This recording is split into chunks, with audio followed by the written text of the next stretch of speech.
Salam hangat rekan-rekan semua. Bagi Anda yang Twitteran, silakan follow @bigmansirait.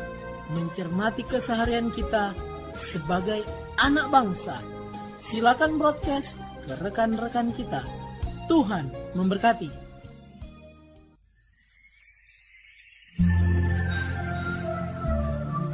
Salam sejahtera para pendengar yang terkasih.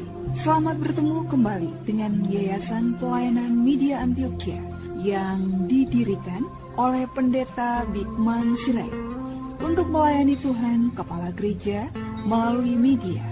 Untuk memperluas wawasan umat Tuhan, PAMA juga menerbitkan tabloid Kristen Reformata, Reformata Online, Reformata Audio Streaming. Juga tersedia buku-buku karya Pendeta Bigman Sirait dan ratusan CD khotbah. Doakan dan ikutilah pelayanan PAMA di radio di berbagai kota dan pelayanan televisi di Indovision, Live Channel, Cablevision, Family Channel. Untuk informasi lebih lengkap, klik www.reformata.com, www.reformata.com, www.reformata.com. Kini tibalah saatnya kita akan menikmati kebenaran firman Tuhan bersama Pendeta Bigman Sirait. Selamat mendengarkan, Tuhan memberkati. Salam sejahtera saudara yang kekasih di dalam nama Tuhan Yesus Kristus. Kembali kita bertemu dan memikirkan kebenaran firman hidup itu. Firman dan perubahan hidup. Saudara, Efesus pasal yang keempat ayat 17 sampai 24. Efesus 4, 17 sampai 24 menjadi pokok pikiran kita. Mari kita baca. Sebab itu kukatakan dan kutegaskan ini kepadamu di dalam Tuhan. Jangan hidup lagi sama seperti orang-orang yang tidak mengenal Allah dengan pikirannya yang sia-sia dan pengertiannya yang gelap, jauh dari hidup persekutuan dengan Allah. Karena kebodohan yang ada di dalam mereka dan karena kedegilan hati mereka. Perasaan mereka telah tumpul sehingga mereka menyerahkan diri kepada hawa nafsu dan mengerjakan dengan serakah segala macam kecemaran. Tetapi kamu bukan demikian. Kamu telah belajar mengenal Kristus. Karena kamu telah mendengar tentang Dia dan menerima pengajaran di dalam Dia menurut kebenaran yang nyata dalam Yesus. Yaitu bahwa kamu berhubung dengan kehidupan kamu yang dahulu harus menanggalkan manusia lama yang menemui kebinasaannya oleh nafsunya yang menyesatkan. Supaya kamu dibaharui di dalam roh dan pikiranmu dan mengenakan manusia baru yang telah diciptakan menurut kehendak Allah di dalam kebenaran dan kekudusan yang sesungguhnya. Saudaraku yang kekasih di dalam nama Tuhan Yesus Kristus, LAI memberi judul bagi perikop ini manusia baru. Tepat sekali karena menjadi gambaran bagaimana orang berpindah dari hidup lama kepada hidup baru, dosa, dan menjadi orang yang ditebus dari dosa. Oleh karena itu Rasul Paulus berbicara kepada orang-orang di Efesus mengingatkan mereka bahwa mereka sekarang tidak lagi sama dengan yang dulu. Dulu itu apa? Manusia lama. Karena firman telah mengubah kehidupan mereka dari manusia lama menjadi manusia yang baru. Manusia lama itu apa sih? Yaitu pertama mereka yang dikatakan tidak mengenal Allah. Mereka yang tidak mengenal Allah ini artinya opposite terhadap Allah. Mungkin mereka punya dewa atau ilah-ilah. Mereka tidak menyembah kepada Allah, mereka tidak takut kepada Allah, mereka tidak mau mengerti apa perintah-perintah Allah. Nah saudara-saudara, sehingga mereka digambarkan orang yang kafir. Tetapi bisa jadi mereka juga bukan orang kafir, tapi orang fasik. Artinya kalau kafir itu dengan bahasa gampang kita bilang tidak beragama, tidak bertuhan. Kalau fasik dia beragama, bertuhan, tapi tidak menjalankan apa yang semestinya. Ya, dia menabrak semuanya. Mereka hidup dalam kefasikannya. Nah oleh karena itu, Di dalam dua aspek tadi sebagai manusia lama yang hidup jauh dari kehendak Allah. Dan kedua mereka hidup dalam pikiran yang sia-sia. Kenapa pikirannya sia-sia digambarkan? Karena pengertian mereka itu gelap. Jauh dari persekutuan dengan Allah, artinya jauh daripada kebenaran, prinsip-prinsip nilai hidup yang semestinya. Bagi mereka yang tidak bertuhan itu atau yang tidak mau mengenal Tuhan, kebenaran adalah apa yang cocok dengan dirinya. Kebenaran adalah apa yang menguntungkannya. Kebenaran adalah apa yang disukainya. Yang tidak disukai, tidak cocok dengan dirinya, bukan kebenaran.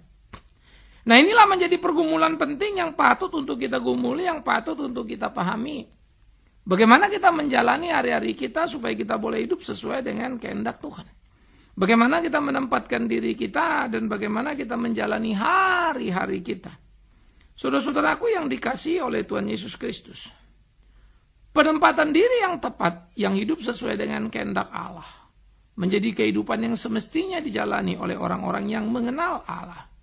Mereka-mereka yang melakukan apa kehendak Allah, membuat dia berbeda dengan yang tidak.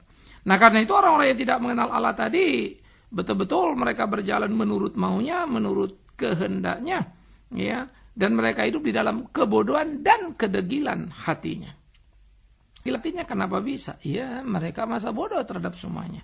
Nah, kedegilan hati ataupun kebodohan mereka adalah sebuah hal yang semestinya tidak terjadi dalam kehidupannya.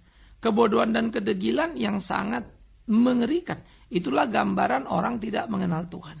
Kalau Alkitab mengatakan umatku binasa karena kurang pengetahuan, nah ini bukan pengetahuan matematika, bukan pengetahuan sains, pengetahuan akan kebenaran, ya. Sehingga saudaraku ini menjadi sangat penting. Nah, kalau mereka tadi opposite terhadap Allah, berseberangan dengan Allah, kalau mereka punya pikiran sia-sia, maka yang ketiga aspek orang tidak mengenal Allah adalah apa? Perasaan mereka dikatakan telah tumpul, sehingga mereka tidak mempunyai lagi nurani kebenaran. Jadi kalau mereka mau melakukan kejahatan, mereka bisa melakukannya dengan tersenyum, berbohong dengan tenang, menipu dengan senang. Mereka bisa menikmati keuntungan-keuntungan yang mereka dapat sekalipun keuntungan itu adalah hasil rampasan. Ini menjadi mengerikan, tetapi itulah kenyataan yang ada. Mereka menjalani hari-hari yang gelap itu dengan semaunya, dengan perasaan-perasaan yang terpatri pada dirinya untuk apa yang harus dikerjakannya. Saudara-saudaraku yang kekasih, keserakahan yang mengerikan yang menggambarkan kecemaran kehidupan ada pada mereka. Tidak ada takut, tidak ada gentar, dan mereka jalani dalam kejahatan yang luar biasa. Nah, oleh karena itulah di dalam hal ini posisi melawan Allah, pikiran bodoh tidak lagi mau mengerti kebenaran Allah, perasaan tumpul, semuanya menjadi halal dalam tindakannya. Sangat menakutkan, tapi itulah kenyataan. Inilah yang dijalani oleh orang-orang yang jauh daripada Tuhan. Nah, hal seperti ini sejatinya tidak boleh terjadi pada kehidupan orang percaya, bukan? Orang percaya seharusnya hidup sesuai dengan kehendak Allah. Orang percaya seharusnya menjalani apa yang menjadi ketetapan-ketetapan yang Allah tetapkan dalam kehidupannya. Mestinya begitu.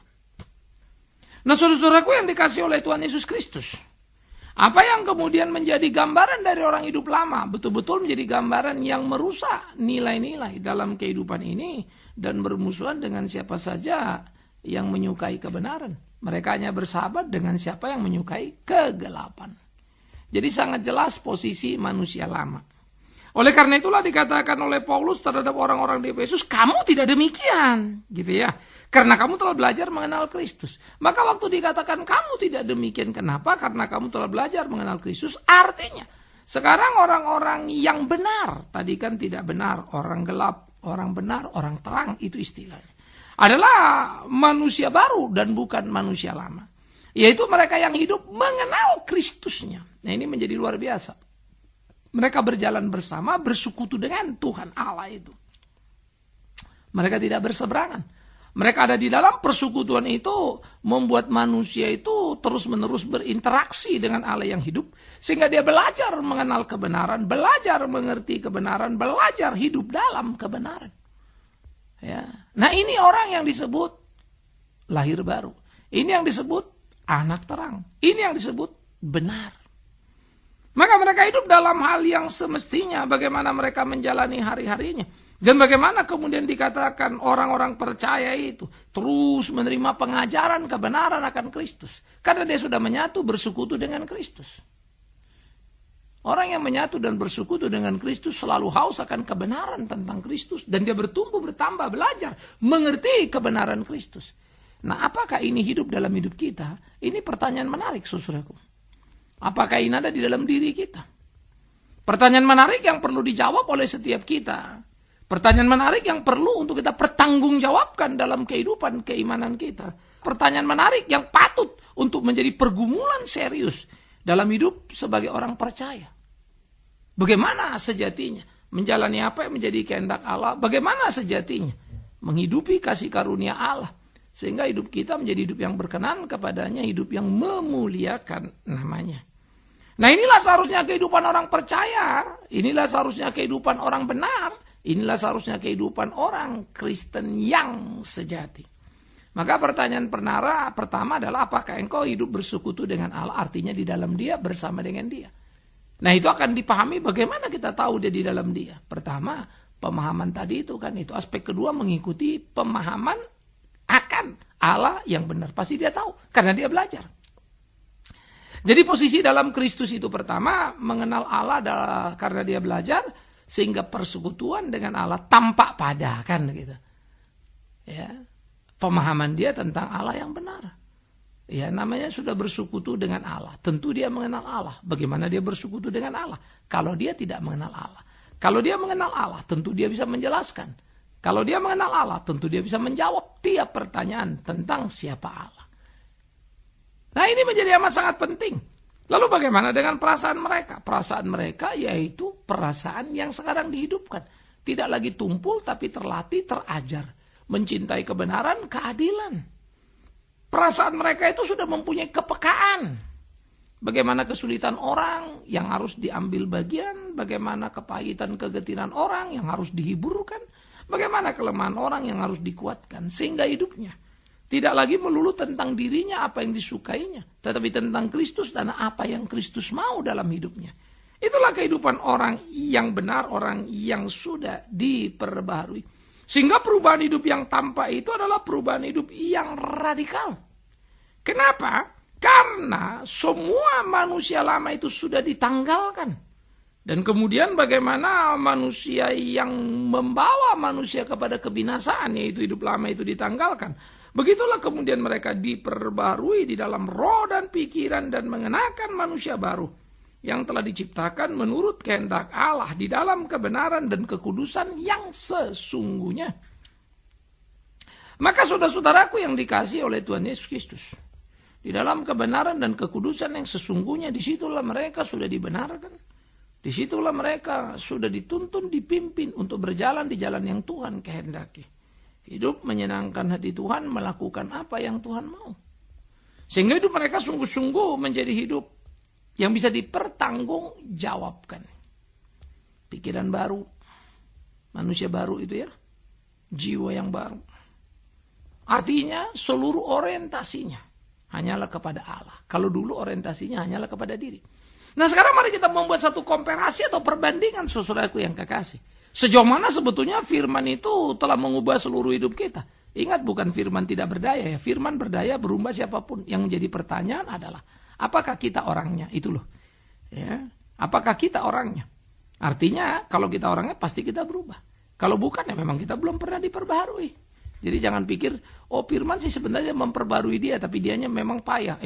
Firman itu berkuasa. Ya. Tapi memang ada fenomena orang sepertinya diperbarui tapi belum. Tapi bukan. Kenapa? Karena memang sejatinya dia bukan. Nah, ini penting dikenali. Makanya dikatakan Alkitab, pohon dikenal dari buahnya. Kembali kepada diskusi kita tadi. Apakah engkau manusia lama atau apakah engkau manusia baru harus menjadi pertanyaan serius. Yang kita tanamkan di dalam hati dan kita gugat kepada diri. Bagaimana seharusnya kita melakoni kehidupan kita. Menampilkan diri kita dalam hidup hari-hari kita. Supaya hidup kita menjadi hidup yang berkenan kepadanya, hidup kita menyenangkan hatinya, hidup kita memuliakan dia. Inilah menjadi kehidupan yang semestinya, menjadi pertandingan, pertarungan yang kita jalani dan harus kita selesaikan. Sehingga hidup lama itu betul-betul tidak lagi tersisa pada diri kita karena tertutupi oleh hidup yang baru, tergantikan. Sehingga yang buruk tadi tak lagi ada buruknya karena sudah hancur oleh kuasa Allah, tampak baiknya. Yang tidak benar itu tidak lagi tampak tidak benarnya karena sudah hancur oleh kuasa Allah, tampak benarnya. Maka begitulah orang yang sudah diperbarui, ya, di dalam pikirannya tadi itu. Begitulah orang yang sudah diperbarui di dalam rohnya. Begitulah orang yang sudah diperbarui dan mengenakan manusia baru menurut ciptaan yang baru. Maka hidupnya sangat berbeda dengan hidup yang sebelumnya. Nah, ketika dia berpindah, proses pembaruan adalah sebuah proses yang berjalan terus-menerus sampai kesudahan kehidupan. Dan proses itu akan tampak pada perubahan hari demi hari dalam hidup tiap anak-anak Tuhan. Apakah orang yang sudah berubah itu bisa jatuh, Pak? Oh, bisa saja. Tapi dia akan segera kembali. Kalau jatuh nggak kembali-kembali gimana, Pak? Memang sebetulnya dia tidak pernah mengalami perubahan itu. Dia cuma punya fenomena perubahan. Kalau bahkan sampai ada pendeta lalu meninggalkan keimanan kekristenannya, ya hanya karena sesuatu yang menurut kita nggak pantas. Ingat, sejak dulu sebetulnya kekristenan hanyalah pilihan agama saja. Kependetaan itu hanyalah pilihan profesi saja. Tidak lebih, tidak kurang. Ya. Tapi sebetulnya dia bukan orang pilihan yang sejati. Karena tampak pada kehidupannya. Buahnya itu loh. Nah, oleh karena itulah saudara-saudara yang kekasih menjadi penting bagi kita. Jikalau kita mengatakan bahwa firman sudah mengubah hidupku dan aku sudah berubah oleh firman, maka patut kita bertanya dan mengukur diri kita. Maka selalu penting orang-orang Kristen itu autokritik. Self-controlnya itu mesti dihidupkan. Betul gak saya sudah jadi manusia baru? Nah, tanyalah dirimu, kau cinta siapa? Cinta Tuhan atau cinta diri? Artinya, apapun yang kau lakukan dalam hidupmu, dalam hari-harimu, tentang kau apa tentang Tuhanmu? Kalau tentang Tuhan, pasti kau akan menyangkal dirimu. Tapi kalau tentang dirimu, pasti kau akan puji dirimu. Nah, mana yang betul? Mana yang benar? Ini yang harus hati-hati. Oleh karena itu, saudara-saudara yang dikasihi oleh Tuhan Yesus Kristus, penguasaan diri dan pengendalian diri untuk memeriksa diri diperlukan sebagai sebuah keberanian yang harus diwujud nyatakan dan tidak boleh diabaikan. Sejauh mana saya sudah benar dengan ukuran Alkitab, bukan dengan ukuran diri sendiri. Dengan ukuran Alkitab, bukan pembenaran diri. Maka ukurlah dirimu, ukurlah hari-harimu dengan Alkitab itu. Apakah memang engkau begitu? Kalau tidak, itu bahaya setengah mati. Nah, saudara yang dikasihi oleh Tuhan Yesus Kristus, di dalam kehidupan orang-orang percaya, di pergumulan kesehariannya, bagaimana seharusnya dia hidup menyenangkan hati Tuhannya, melakukan apa yang menjadi keinginan Tuhannya. Maka orang-orang yang sudah dirubah oleh firman hidup itu harus tampak perubahannya dan orang bisa melihatnya. Dulu ya aku tahu loh dia itu. Dia itu begini. Orang sebut kejahatanmu. Orang sebut ketidakbaikanmu. Tapi heran sekarang dia ada lain. Sekarang dia begini. Perubahannya kualitatif, bukan kuantitatif ya. Dulu dia nggak ke gereja, sekarang ke gereja. Dulu dia nggak ke gereja, betul. Sekarang ke gereja, betul. Tapi itu tidak jadi hebat. Dulu dia nggak ke gereja, nipu. Sekarang ke gereja, tapi tetap nipu sih. Apa luar biasanya? Itu kuantitas kegiatan saja. Kegiatan orang bisa berubah dengan mudah. Tapi kualitasnya itu, dulu dia penipu, nggak ke gereja. Sekarang dia ke gereja dan tidak nipu. Nah, karena itulah kualitas kehidupan kita harus kita ukur bukan berdasarkan kegiatan, bukan berdasarkan status pendeta atau bukan pendeta, tapi kualitas perilaku kita, kualitas perbuatan kita. Nah, itu yang mestinya kita jalani, saudaraku. Nah, oleh karena itulah orang-orang Kristen dituntut, sekali lagi dikatakan seperti tadi, berani menguji dirinya, berani mengukur dirinya dengan kebenaran Alkitab. Sejauh mana? Karena itu kalau saja orang Kristen betul-betul semua sudah diperbarui hidupnya oleh firman hidup itu, alangkah indahnya gereja. Karena dia kumpulan orang-orang yang sudah berubah. Bukan berubah kegiatan, ingat ya, berubah kualitas kehidupannya. Karena orang-orang yang sudah dirubahkan oleh firman hidup itu, hidup mereka penuh dengan cinta kasih, hidup mereka penuh dengan pengertian. Mereka tidak akan sibuk memperkaya diri, tapi mereka akan sibuk bagaimana menolong sesama dan berbagi diri. Orang-orang yang sudah dirubah oleh firman itu, hidupnya akan mempersembahkan dirinya demi kemuliaan Tuhannya. Melakukan apa yang Tuhan mau. Dan ini yang menjadi perlu. Inilah seharusnya yang kita jalani dalam keseharian kehidupan kita. Bagaimana kita menggumuli hari-hari kita. bagaimana kita melakoni kehidupan kita. Sehingga hidup kita menjadi hidup yang berkenan kepada Tuhan dan menyenangkan hati Tuhan. Nah, oleh karena itulah saudara-saudara, orang-orang yang sudah diperbarui akan menerangi dunia ini, akan mewarnai kehidupan dunia yang gelap. Karena orang sudah dibenarkan terang. Maka terang di tengah gelap kan kita tahu ya, gelap akan tersibak, gelap akan kalah. Semua menjadi tampak dan terlihat karena semua menjadi terang. Terang berkuasa. Nah, maka ketika terang itu berkuasa, ketika terang itu tampak, ketika terang itu nyata, biarlah terang itu menerangi hati dan pikiran kita, biarlah terang itu menerangi hidup kita, biarlah terang itu menerangi tiap langkah-langkah kita. Sehingga kita boleh berjalan di jalan yang Tuhan mau. Melakukan apa yang menjadi kehendak Tuhan dan hidup kita menyenangkan hatinya. Inilah mestinya hidup orang percaya. Inilah perjalanan keimanan orang percaya. Inilah yang harusnya dilakoni tiap orang percaya. Sehingga hidupnya sungguh-sungguh seperti apa yang Tuhan mau. Alangkah indahnya. Itu sebab saya bilang tadi.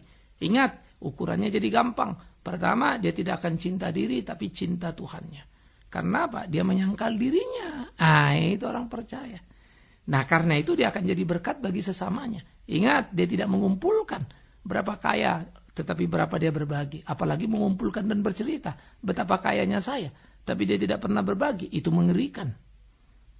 Ya, itu sudah jelas amat sangat duniawi. Karena orang dunia akan berlomba-lomba menunjukkan berapa yang dimilikinya. Tapi anak Tuhan akan berlomba-lomba bagaimana membagi diri untuk sesamanya. Tuhan terlalu cinta pada dia, bagaimana dia tidak mencintai sesamanya. Anak-anak Tuhan akan menjadi anak-anak yang penuh dengan kesukacitaan. Di tengah situasi gelombang apapun, dia sukacita bukan karena sehat. Sakit pun dia tetap bersukacita. Sehingga soal sembuh dari sakit baginya itu soal kedua. Tapi bagaimana dekat dengan Tuhan, bersyukur kepada Tuhan, hidup dalam persekutuan dengan Tuhan, itulah kesejatian. Dan aspek yang ketiga tentu saja, bagaimana dia dikenali dengan perilaku baiknya, dengan benarnya, bukan tipunya, bukan akal-akalannya. Ya, sehingga dia tidak hanya mampu berbicara, tapi juga mengerjakannya. Sehingga dia tidak hanya mengkhotbahkan kasih, tidak mengkhotbahkan yang baik-baik, tapi hidupnya memang juga baik. Saudara, khotbah benar, hidup benar itu beda. Khotbah baik, hidup baik itu beda. Saya khotbah yakin saya benar. Ya, saya siap digugat untuk itu. Tapi apakah hidup saya kemudian benar dan sesuai? Nah, Anda harus melihat dan mengujinya. Anda harus cari tahu. Ya. Jangan percaya pada apa yang saya katakan. Namanya saya akan bilang saya baik atuh. Iya kan ya? Nah, itulah dilemanya dalam memahami sebuah khotbah. Jadi jangan pikir karena saya pendeta lalu semua kalimat saya benar. Belum tentu. Dan yang kedua, kalau kalimat saya semuanya benar, belum tentu perbuatan saya benar. Nah, hati-hati lagi. Oleh karena itulah manusia baru tadi bukan manusia yang mendiskusikan siapa dirinya, tapi manusia yang terlihat siapa dia. Ngerti maksud saya, saudara? Jadi dia bukan bilang, saya baik, saya sudah berubah begini. Silakan, Anda boleh keluarkan 1001 perkataan. 1001 kali kesaksian. Tapi kebenarannya adalah apakah itu tampak di hidupmu, tampak di hari-harimu, tampak di tiap langkahmu, sehingga engkau memang betul-betul manusia baru. Nah, inilah yang mesti kita gumuli, saudara. Karena itu jangan pernah meminta orang untuk mengagumimu dan menghormatimu sebagai orang percaya. Lalu bilang saya sudah berubah, saya sudah bertobat. No. Dengan perubahanmu, buah pertobatanmu akan tampak perubahan perilakumu. Orang akan respect padamu, orang akan memberi hormat padamu. Jangan tagih itu, karena itu akan datang menjadi buah kehormatan bagi orang yang selayak menerimanya. Inilah kehidupan orang beriman yang harusnya terus ditumbuh kembangkan tadi. Kehidupan orang beriman yang harus dijalani dalam pertanggungjawaban yang penuh. Sehingga sungguh dalamnya nama Tuhan dipermuliakan. Selamat untuk mengidentifikasi diri kita, apakah kita sudah menjadi manusia baru yang dirubah oleh firman hidup itu? Jawabannya ada pada hati nurani kita masing-masing. Amin. Mari kita berdoa. Tuhan, kami bersyukur, kami berterima kasih untuk firman hidup yang menyadar ingatkan kami. Betapa seharusnya hidup kami seperti yang Tuhan kehendaki, karena kami bukan lagi manusia lama, tetapi sudah menjadi manusia yang baru. Biarlah hidup kami menjadi hidup yang berkenan kepadamu, memuliakan namamu, menjalankan kehendak-Mu sehingga sungguh di dalamnya nama Tuhan dimuliakan, ditinggikan. Terpujilah Tuhan kekal selama-lamanya. Kami serahkan hidup kami dari kami ke dalam tangan pengasihan-Mu demi Yesus Kristus. Tuhan dan Juru Selamat yang hidup itu. Kami berdoa, kami memohon. Amin. Kita telah mendengarkan firman Tuhan yang disampaikan oleh Pendeta Bikman Sirait. Bagi Anda yang merasa diberkati dan ingin menjadi mitra Pama dalam melayani melalui doa, daya dan dana, silakan menghubungi kami melalui telepon 021 392 4229, 021 392 4229. Email di pama_yayasan@yahoo.com, pama_yayasan@yahoo.com. Sampai bertemu kembali di waktu dan gelombang yang sama. Tuhan memberkati.